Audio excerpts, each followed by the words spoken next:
Assalamualaikum dan salam sejahtera kepada Dr. Suhaimi. Pada pembentangan kali ini, kumpulan kami akan membentangkan tajuk perbandingan antara negara Ukraine dan Rusia. Sebelum tu, saya memperkenalkan diri saya. Saya Abdul Rahman bin Muhammad Yusof, nombor metrik 260550. Ini antara ahli kumpulan kami, Aliuddin Ipong, Dexter Fernandez dan Jason Teo. Okey, kita pergi ke pengenalan. Pengurusan dalam ekonomi memerlukan perubahan bagi meningkatkan keberkesanan dalam terus bersaing. Sebagai daya penggerak asas untuk pembangunan ekonomi, World Bank Open Data 2020 pada jangka panjang dalam cabaran arus globalisasi. Penerapan fenomena norma baharu iaitu endemik telah menjejaskan ekonomi global dengan ketara disebabkan pengeluaran yang rendah, penurunan mendadak dalam perjalanan, penurunan dalam permintaan dan bekalan dan penutupan kilang. Krisis ekonomi turut berkait rapat antara politik dunia yang membina model teori bagi meletakkan asas transformasi dalam sistem ekonomi dunia. Politik antarabangsa memerlukan kebergantungan pada dunia dalam peranan sebagai akses sumber asli dan pengkomersialan dalam pengaruh ekonomi dan politik negara. Seterusnya, latar belakang Ukraine.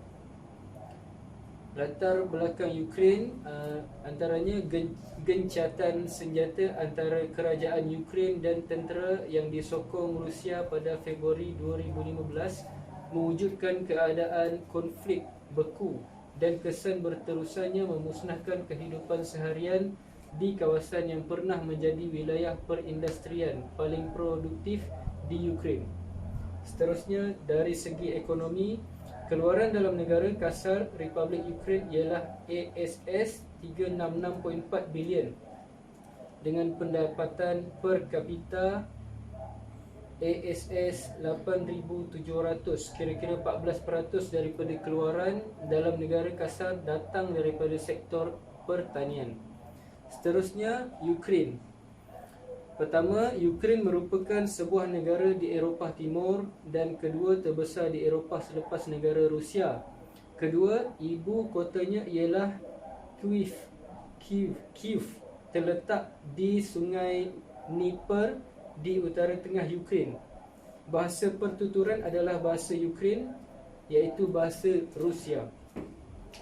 Ketiga, perpaduan sistem parlementer dan presidensial. Kuasa yang dibahagi kepada tiga cabang iaitu kehakiman, eksekutif dan perundangan. Seterusnya, saya akan serahkan kepada rakan saya, Aliuddin. Action. Salam sejahtera saya ucapkan kepada Dr. Suhaimi. Saya Aliuddin Nipo, nombor metrik 260564. Saya akan meneruskan pembentangan ini, iaitu latar belakang Rusia.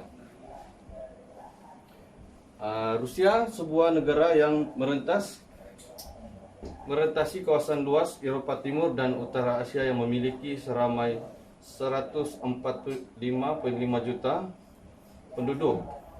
Rusia adalah tanah superlatif yang mempunyai negara terbesar di dunia. Ia meliputi hampir 2 kali ganda wilayah Kanada, merangkumi seluruh Asia Utara dan sepertiga timur Eropah. Latar belakang.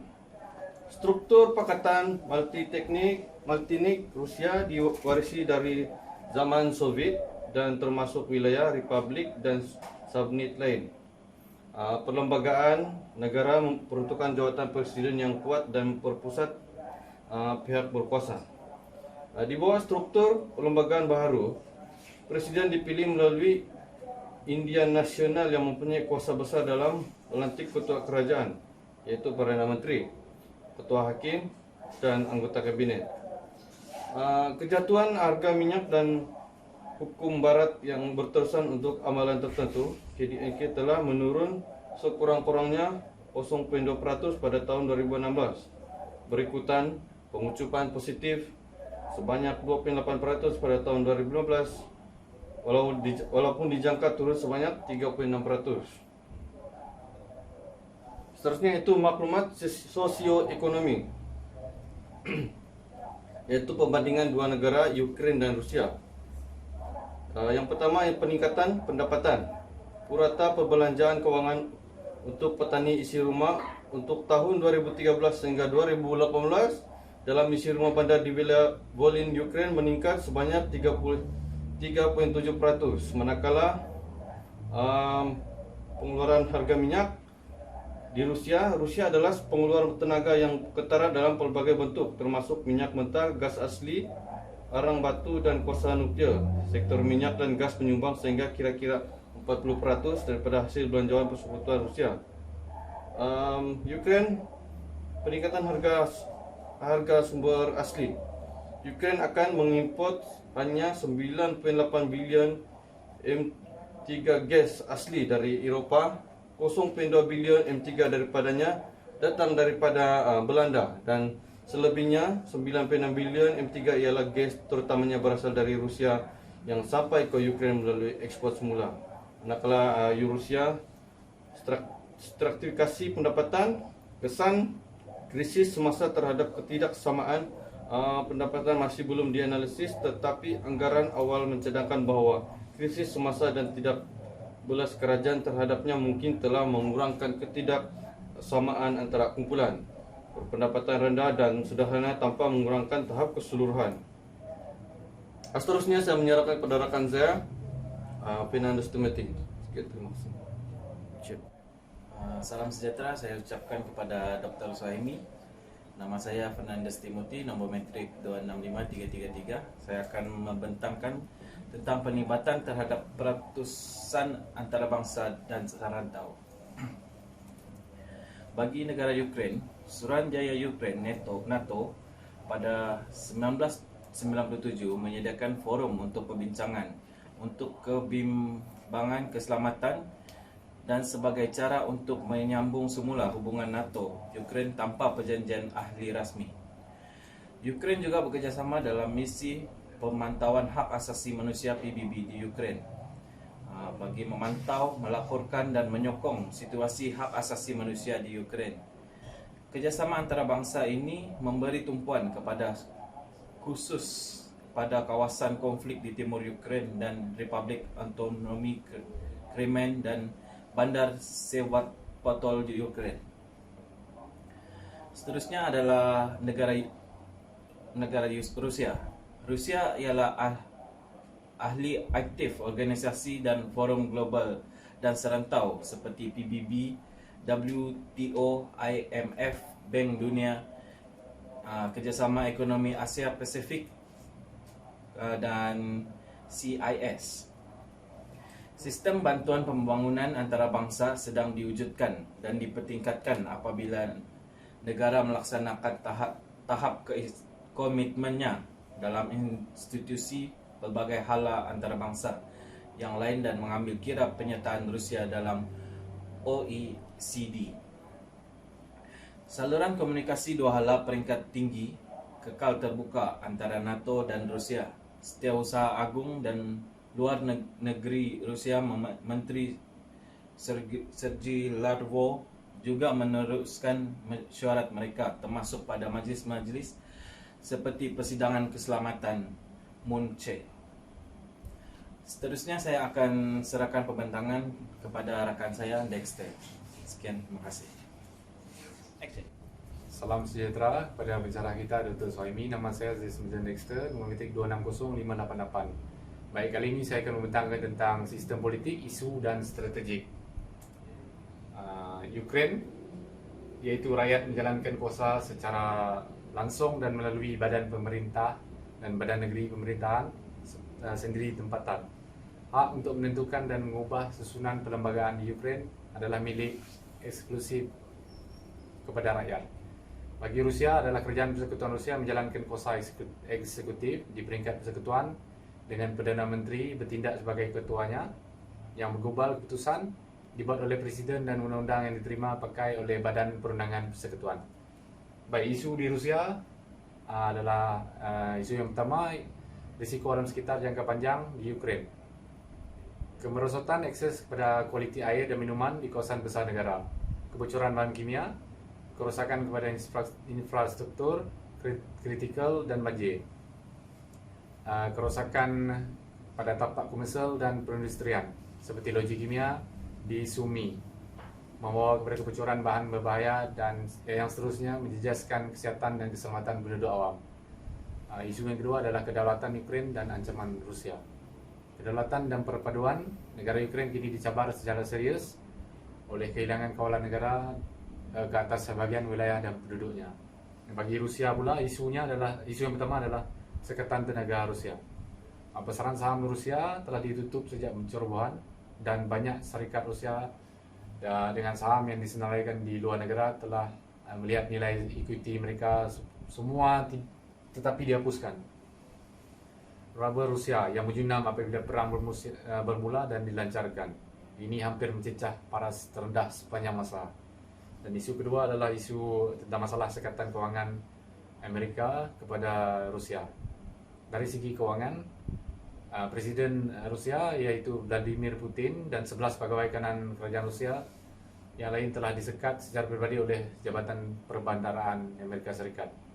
Mereka disenaraikan sebagai warga negara dilantik khas, ringkasan entiti dan individu yang termasuk pengganas, ketua kartel dadah dan pegawai kerajaan dari negara seperti Korea Utara, Iran dan Venezuela. Bagi strategi pula bagi negara Ukraine meningkatkan kos makanan dan bahan api kepada Rusia. Rusia juga merupakan kuasa utama dalam pasaran tenaga dan logam. Ia menyumbang 1/4 daripada pasaran untuk gas asli, 18% daripada pasaran arang batu. Cabinet of Ministers of Ukraine. Strategi yang kedua adalah menggunakan matlamat sosial dengan berbagai pihak berkepentingan. Ukraine juga merancang dalam perancangan jangka panjang dan pematuhan mandatory semua strategi negeri, sektor, wilayah dan tempatan. Program dan rancangan dengan strategi pembangunan Ukraine yang memastikan penguraian daripada matlamat strategik. Bagi negara Rusia pula, strategi yang pertama adalah penerapan sistem senjata. Sistem senjata telah dibangunkan sebagai tindak balas kepada faktor luaran, manakala faktor dalaman telah mengurangi skop dan kadar usaha mereka. Faktor dalaman juga menentukan inisiatif penyelidikan dan kejuruteraan era Soviet yang menghasilkan inovasi tentera. Yang kedua adalah Undang-Undang Persekutuan mengenai perancangan strategik di Persekutuan Rusia. Format baru, dokumen perancangan strategik untuk negara dan tak boleh urus perbandaran mula muncul di Rusia bermula pada tahun 2000-an. Sebagai sebahagian daripada pembaruan pentadbiran dan pelaksanaan pengurusan berdasarkan keputusan dalam mewujudkan prasyarat untuk melaksanakan kaedah tadbir urus berasaskan sasaran. Seterusnya saya akan serahkan kepada rakan saya Jason untuk pembentangan seterusnya. Sekian, terima kasih. Okey, salam sejahtera kepada Dr. Soimi. Seterusnya saya akan sambung semula pembentangan kami. Sebelum itu saya kenalkan diri saya Jason Teo, nombor matriks 260611. Okey, saya akan bentangkan berkaitan perbandingan antara negara Ukraine dengan Rusia. Okey, dalam politik Ukraine, persekutuan yang separuh dari presiden memiliki seramai populasi 43 juta orang pada tahun 2022 dan juga merupakan negara terkaya dalam komoditi sumber asli seperti gandum, minyak dan gas. Ukraine adalah salah satu pengekspor bijiran terbesar di dunia. Selain itu, rakyat Ukraine adalah pemegang kedaulatan dan satu-satunya sumber kuasa di Ukraine, iaitu rakyat menjalankan kuasa secara langsung dan melalui badan pemerintah dan badan negeri pemerintahan sendiri dan tempatan. Perlembagaan Ukraine mempunyai kuasa undang-undang tertinggi dan normatif. Okey, kita lihat pada Rusia pula. Rusia merupakan republik separuh presiden. Seterusnya, kawasan luas Eropah Timur dan Utara Asia yang memiliki seramai 145.5 juta pada tahun 2002 penduduk. Rusia adalah tanah superlatif yang mempunyai negara terbesar di dunia. Seterusnya, Perlembagaan Persekutuan Rusia semua badan negeri dibahagikan kepada badan persekutuan iaitu badan subjek konstituen. Persekutuan Rusia, badan tempatan dan pemegang jawatan tertinggi di Persekutuan Rusia ialah Presiden. Seterusnya, Rusia juga membahagikan kuasa pemerintahan kepada 3 cabang iaitu eksekutif, yudikatif dan legislatif. Okey, kita lihat pada sektor ekonomi. Dalam negara Ukraine, Ukraine ialah salah satu pengeluar minyak dan gas asli terkemuka dunia serta pengekspor utama logam seperti keluli dan aluminium primer. Harga Ukraine diindeks kepada harga produk minyak di pasaran global. Gas asli lebih merupakan komoditi serantau daripada minyak kerana gas asli memerlukan infrastruktur yang mahal untuk pengangkutan. Okey, kita lihat pada negara Rusia. Rusia adalah pengeluar tenaga yang ketara dalam pelbagai bentuk, termasuk minyak mentah, gas asli, arang batu dan kuasa nuklear. Sektor minyak dan gas menyumbang sehingga kira-kira 40% daripada hasil belanjawan Persekutuan Rusia dan sehingga 60% daripada ekspornya pada 2019. Rusia merupakan komponen ekonomi terpenting bekas kesatuan Soviet, menghasilkan kira-kira 4 kali ganda keluaran Republik peringkat seterusnya. Tanah hitam yang subur menyumbang lebih daripada 1/4 daripada hasil pertanian. Okey, kita lihat daripada segi sosial antara negara Ukraine dan Rusia. Untuk Ukraine juga bekerjasama dalam misi pemantauan hak asasi manusia PBB di Ukraine, memantau, melapor dan menyokong situasi hak asasi manusia di Ukraine. NATO Ukraine tanpa perjanjian keahlian rasmi, keahlian NATO akan meningkatkan dengan ketara sokongan ketenteraan antarabangsa Ukraine, membolehkan tindakan ketenteraan NATO di dalam Ukraine dan dengan anggota tenteranya. Jaminan kekuatan tentera ini akan bertindak sebagai penghalang yang menentukan kepada pencerobohan Rusia. Okey, dari Rusia merupakan 1/4 kepunyaan kepada kelas pertengahan dan kumpulan berpendapatan tinggi terdiri daripada 13 hingga 16% daripada populasi. Pendapatan isi rumah tahunan per kapita Rusia mencapai 6,493 USD pada Disember 2021 berbanding nilai sebelumnya sebanyak 6,000 USD pada Disember 2020.